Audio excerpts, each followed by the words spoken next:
Good times were had by all. You got that right. This wasn't a good movie, though. No.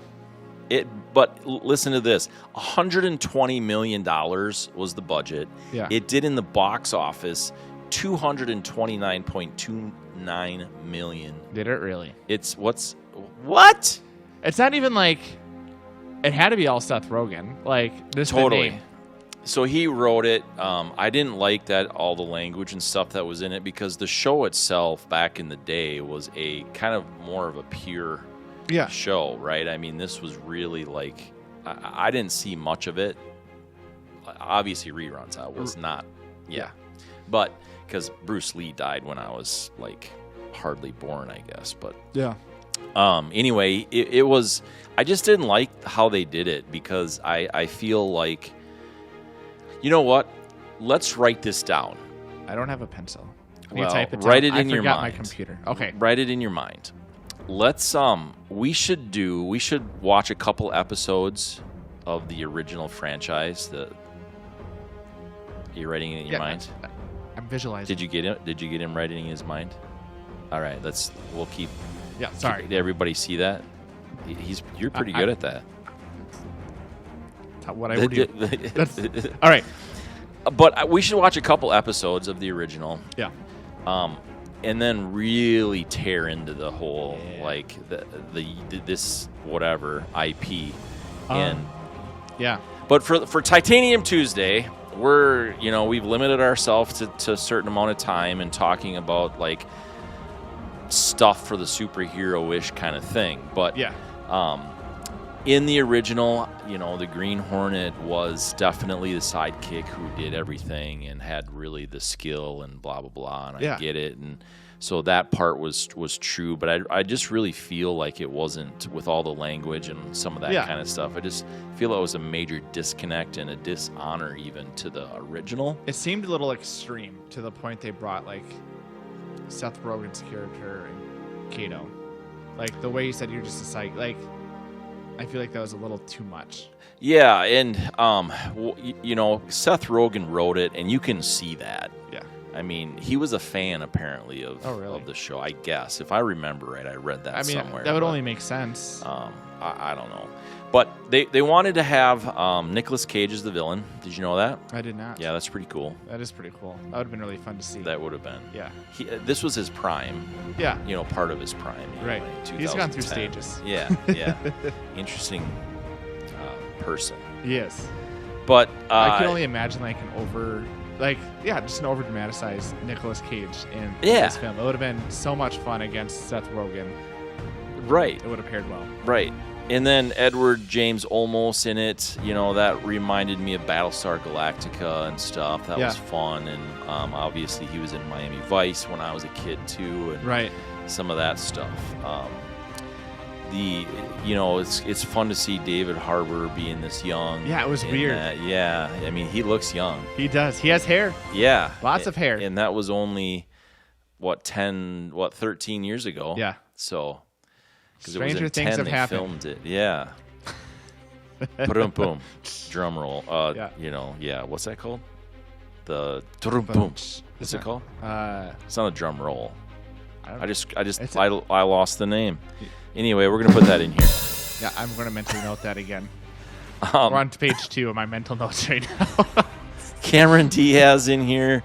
One of her probably last big films before she kind of like half retired. Yeah, it was kind of wasn't weird.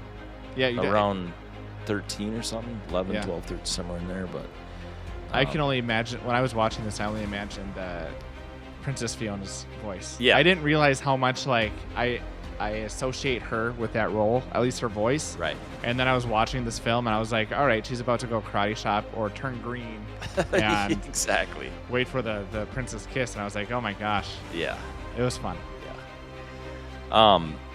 So some of the gadgets in this though too were really fun. Some of the way they experienced how they at the beginning of the film how Kato invented some of these things and some of that. Makes and the best coffee. Right, exactly. Yeah. And that's how he got brought back into the scene and whatever, because the coffee was so horrible. Good. What? Oh yeah, well, not good, but his was so good. Right. And he made the espresso machine or whatever and things. So that was cool. I mean, some of those little quirky things I get a kick out of. What do you got? What else? It's a quirky film. It's not great overall, but it's entertaining. I mean, I enjoyed most of it. I probably wouldn't watch it too many times again. I probably won't watch it again. But I think are you game to dig into it? Like watch a couple of the original, definitely. dig into this IP. And it would be an interesting series to do, and you should let us know if you want, because we could do it like Get Smart too, comparing like the present day movie to like the older shows. Yeah. And see, do they do it service? Because usually a lot of like films like this, that's where it comes out of. Like you said, Seth Rogen was a fan of the original Green Hornet. Yeah, so I know. I was trying to find it. I know I read it somewhere, and I don't see it now, but it's got to be on my page here somewhere. But that he was a fan, and that's why he wanted to be so involved in it like this. I think for me, the hard part with Seth Rogen of being a superhero is I can never take him seriously, ever. Like, he's just not a serious actor. Because of 420? 420. There's so many reasons. Like, has he done a serious role? I don't think so. I don't think he could do it. Yeah. Because even, like, the serious parts of this film of, like, when he was contemplating his dad's death and, like, realizing that the reason he died was because he wanted to become better and do the newspaper justice and everything else. Like, even those sentiment times, I was like, I can't take this guy seriously. Right. So I think that was a detriment to the film. To make him to be a believable superhero with a substantive background, which they were trying to do with his dad dying and redemption arc and everything else like that. It was hard to do because he's a goofy guy. He's a very goofy guy. Yeah.